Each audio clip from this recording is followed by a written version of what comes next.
Wali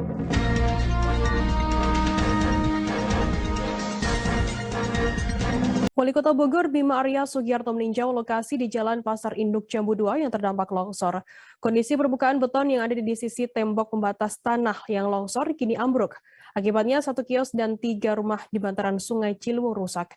Beruntungnya tak ada korban jiwa karena sebelum kejadian para penghuni sudah mengevakuasi diri terlebih dahulu. Untuk mengetahui informasi lebih detailnya sudah bergabung bersama kami wartawan dari Tribun Bogor, ada Lingga Arfian yang akan memberikan informasi lengkapnya untuk Anda Tribuners. Halo Lingga. Ya, Firda. Lingga, bisa Anda jelaskan apa penyebab dari longsor yang terjadi di Jalan Pasar Induk Jambu 2 ini? Ya, Firda dan rekan-rekan Tribuners, saya informasikan bahwa beberapa waktu lalu Kota Bogor dilanda hujan angin dan cukup deras terjadi sejak pagi hingga malam. Longsor yang terjadi di kawasan Jalan Pasar Induk Jambu 2 tersebut dikarenakan kondisi tembok pembatas tanah yang berada persis di samping Sungai Ciliwung tersebut memang kondisinya sudah rapuh.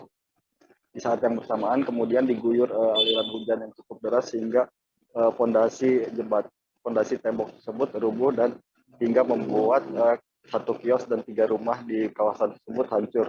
Akibat itu juga fondasi jalan beton pun mengkhawatirkan sehingga ditutup setengah badan jalan. Seperti itu, Firda. Lingga, bagaimana kemudian penanganan dari jangka pendek dan juga jangka panjang di lokasi longsor tersebut oleh pihak pemerintah di sana?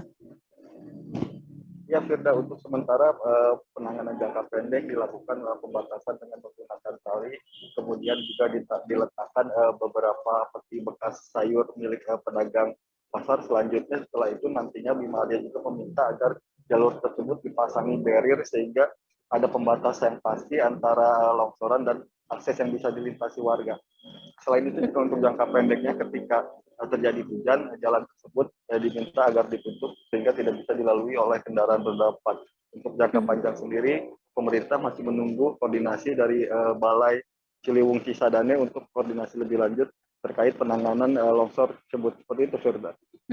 Lingga, selain di Pasar Jambu 2, apakah ada titik longsor di lokasi-lokasi lainnya?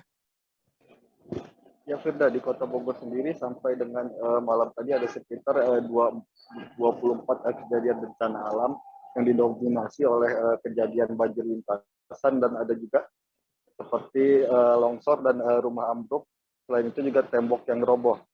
Namun dari semua itu tidak ada korban jiwa, hanya ada 2 korban luka yang terjadi di wilayah Kampung Keramat. Saat ini BPBD pun terus melakukan asesmen dan pemerintah Kota Bogor juga terus melakukan monitoring kepada aparatur wilayah agar membunyikan siaga bencana seperti itu. Hingga apakah ada dana bantuan tidak terduga atau BTT yang dianggarkan oleh pemerintah di sana untuk penanganan bencana longsor kali ini?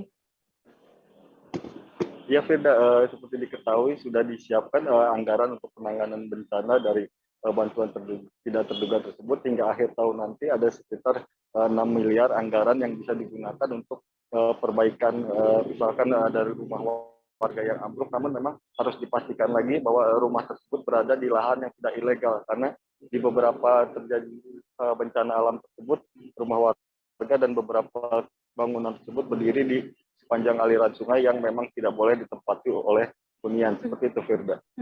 Baik, Tribuners, jurnalis kami tadi juga sudah menghimpun keterangan dari Wali Kota Bogor Bima Arya Sugiarto dan berikut liputannya untuk Anda. Kita buat barrier dulu supaya ini tidak dilewati, dan ketika hujan saya minta tidak boleh dilewati roda 4, hanya roda 2, dan saya minta BPBD koordinasi dengan PUPR karena ini juga wilayah balai ya, jadi harus koordinasi, tapi saya minta segera karena ini akses ke pasar. Jadi nomor 1 penyelamatan dulu. Kalau yang di bawahnya udah digeser semua, dan tinggal rumah udah dievakuasi, digeser. Tapi sementara yang ditutup dulu di barrier, menggunakan jalur sini, dan ketika hujan mobil jangan dulu lewat. Sambil dikoordinasikan dengan PUPR supaya bisa ini segera dilakukan intervensi fisik. Kondisi di bawahnya itu masih kuat atau udah bolong? Udah bolong, saya kira berbahaya sekali. Ya udah coak bawahnya, udah nggak ada. Hai pemirsa Sri Popo TV, jangan lupa komen, like, dan subscribe, serta tonton terus berita-berita terupdate lainnya ya.